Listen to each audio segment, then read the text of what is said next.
I found myself making excuses and giving second chances to people who really didn't deserve them.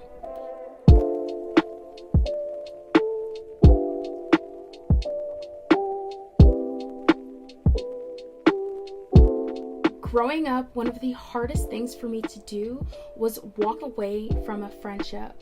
But the truth is, just because you've known someone for 10, 15, 20 years, it does not mean that they respect you. So don't give them a permanent place in your life, no matter what role they play. I had to learn a lot of these things the hard way, so I now consider myself a little bit of a professional at cutting people off. I've put together a short list of the types of people that I had to identify as toxic in my life, and I'm sharing this wisdom with you, and hopefully you will identify these people if they exist in your life as well, and get rid of them while you still can. The first type of person to get rid of is the sneak disser. This is the type of person to put you down and then play it off as though they were just joking. Friends roast each other all the time, and it's all love. But there's a difference between someone belittling you and trying to embarrass you, especially in front of other people. If this friend knows you better than most people, then they also know what you're sensitive to. If they choose to use those things against you, either way, then something is wrong. It's up to you to spot the difference and get rid of that person ASAP. The second person is the self-absorbed. This friend will downplay your accomplishments by reminding you that they've already accomplished the same thing, or they could have accomplished it, or everyone's accomplished it, and what you're doing is no big deal.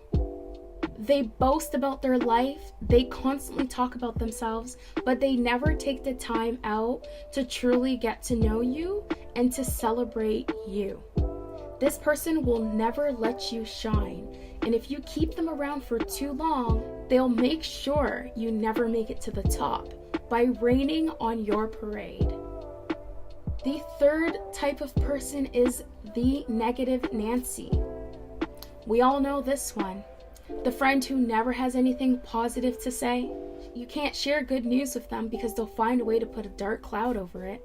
You could be in deep pain or great regret, and they'll still be the first person to say, "I told you so," or "I knew that would happen," or "I don't know why you did this in the first place."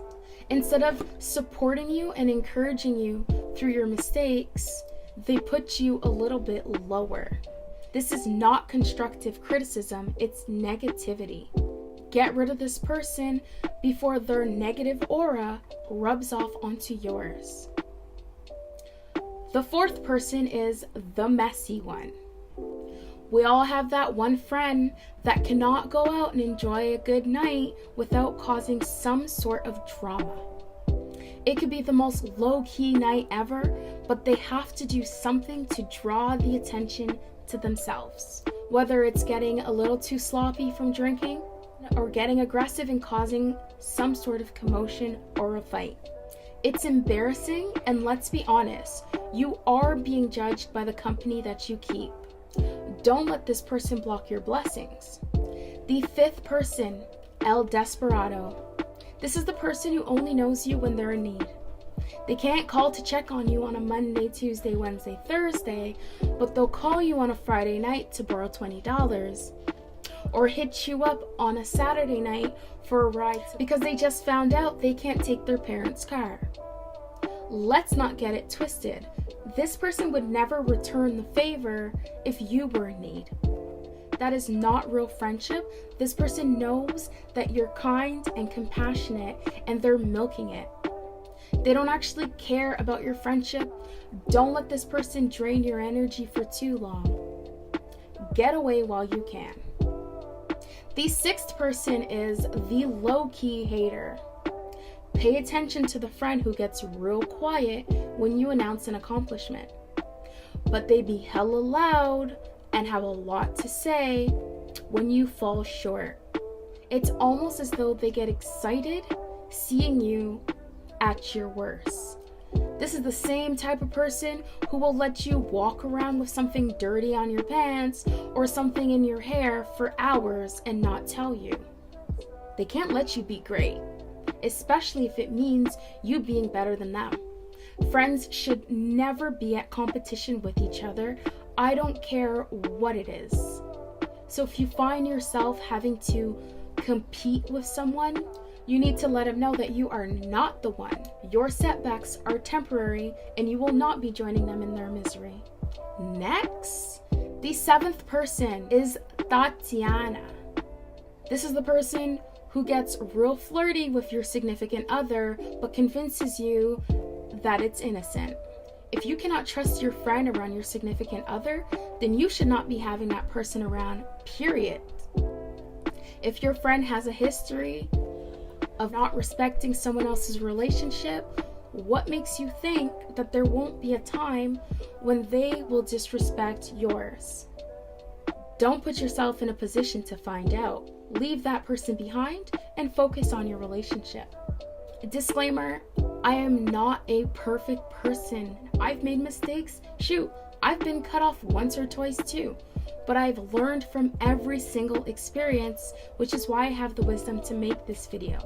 The bottom line is, if you have to teach someone how to be a good friend to you, then they probably don't have the capacity to be a friend in the first place. Because if you are a good friend, it should be automatically reciprocated. This year for me is all about reaching the highest level of happiness and a next level of success. And the only way I can truly get there is by surrounding myself with people who are genuine and dropping those who are not. If you could relate to this video, give it a thumbs up, drop a comment, let me know what you could relate with the most. Also, hit that subscribe button so you can be updated on my next video where I'll be talking about the types of guys to leave behind in 2019. Do not miss out on this tea. I'm Audaciously D and I can only be me.